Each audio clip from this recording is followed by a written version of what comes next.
Hi friends, இன்றைக்கி Tuesday. இன்றைக்கி மதியம் எங்கள் வீட்டில் என்ன லஞ்சுன்னு பார்க்கலாமா? என்னென்னு தெரிலங்க, ரொம்ப நாளாகவே வாழைத்தண்டு பொரியல் சாப்பிடணுன்ட்டு ரொம்ப கிரேவிங்ஸாக இருந்துச்சு. ஸோ இந்த வீக் சண்டே வந்துட்டு சந்தைக்கு போகும்போது வாழைத்தண்டு வாங்கிட்டு வந்திருந்தேன். அதுதான் வந்துட்டு கட் பண்ணிகிட்ருக்கேன். நான் இப்போ வீடியோவில் காமிச்சிட்ருக்க மாதிரியே பின்னாடி இருக்க எக்ஸ்ட்ரா தண்டெல்லாம் எடுத்துருங்க. எடுத்துட்டு இந்த வாழைத்தண்டை வந்துட்டு நம்ம ரவுண்டாக கட் பண்ணிக்கோங்க. கட் பண்ணும்போதே வந்துட்டு விரலில் மாட்டுற நாரெல்லாம் சுற்றி சுற்றி எடுத்து விட்டுருங்க. அதுக்கப்புறம் நம்ம சர்க்கிளாக கட் பண்ணியிருக்கோம் பார்த்தீங்களா, இந்தளவுக்கு தின்னாக கட் பண்ணிக்கோங்க. இதை வந்துட்டு நான் 4 நாளாக வச்சுட்டு பொடி பொடியாக இந்த வீடியோவில் காமிச்சிட்டு இருக்க மாதிரியே பொடி பொடியாக கட் பண்ணிக்கிறேங்க.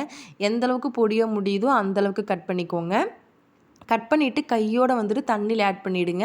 நம்ம ஒரு 5 மினிட்ஸ் வெளியே விட்டால் கூட வாழைத்தண்டு வந்து நல்லாவே கருத்து போயிடும். நான் என்ன பண்ணிவிட்டேன், சின்ன பவுலாக எடுத்துட்டேன். அப்புறம் பார்த்தா இதில் எப்படிடா நார் எடுக்கிறது அப்படின்ட்டு வேற ஒரு பெரிய பவுலுக்கு மாற்றிட்டேங்க.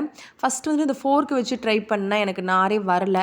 ஆக்சுவலி இந்த மரக்குச்சி இருக்கும் பார்த்தீங்களா, அதில் எடுத்தால் சூப்பராக வரும். பட் எனக்கு அது அவசரத்துக்கு கிடைக்கல. சரி, இந்நேரத்துக்கு வெயிலில் எங்கே போய் தேடணும் போ அப்படின்ட்டு இந்த எண்ணெய் கரண்டி இருக்குது பார்த்தீங்களா, இதில் எடுத்தேன். சூப்பராக வந்துடுச்சு. ஸோ எல்லா நாரையும் எடுத்தாச்சுங்க.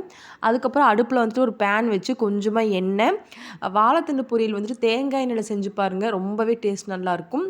அது கூட வந்துட்டு கடுகு, உளுந்தம்பருப்பு, காஞ்ச மிளகாய், நான் வந்து சின்ன வெங்காயம் பெரிய வெங்காயம் ரெண்டுமே எடுத்துருக்கேங்க. அது வதங்கினதுக்கப்புறம் வாழைத்தண்டு நம்ம வாஷ் பண்ணி வச்சுருந்தோம் பார்த்தீங்களா, அதை போட்டுட்டு உப்பு வந்து ரொம்பவே கம்மியாக போட்டுக்கோங்க. நம்ம பார்த்துட்டு ஃபைனலாக கூட ஆட் பண்ணிக்கலாம். ஏன்னா இந்த ரெசிபிக்கு உப்பு கொஞ்சம் அதிகமாக இருந்தால் கூட சுத்தமாகவே சாப்பிடவே முடியாது, ரொம்ப திகட்டும். அதுக்கப்புறமா கொஞ்சமாக ஒரு 1/4 கப்புக்கும் கம்மியாக தண்ணி ஆட் பண்ணிவிட்டு ஒரு லிட் போட்டு க்ளோஸ் பண்ணி ஒரு 10 மினிட்ஸ் மட்டும் விட்டுருங்க. சூப்பராக குக் ஆகி வந்துடும். எனக்கு இந்த வீடியோ எடுக்கும்போது பார்த்தீங்கன்னா கரண்ட் இல்லை, வீட்டில் பவர் கட்டு. ஸோ வந்து என்னால் மிக்சியில் வந்துட்டு தேங்காவை அரைக்க முடியல. அரைச்சிருந்தால் தேங்காய் பூ போட்டிருக்கலாம். ஸோ நான் வந்து அடுப்பு ஆஃப் பண்ணி வச்சுட்டேன். ஃபைனலாக கரண்ட் வந்ததுக்கப்புறம் வந்துட்டு தேங்காய் பூ போட்டு ஒரு 2 மினிட்ஸ் வந்துட்டு சாட்டே பண்ணிவிட்டு இறக்கிட்டேங்க.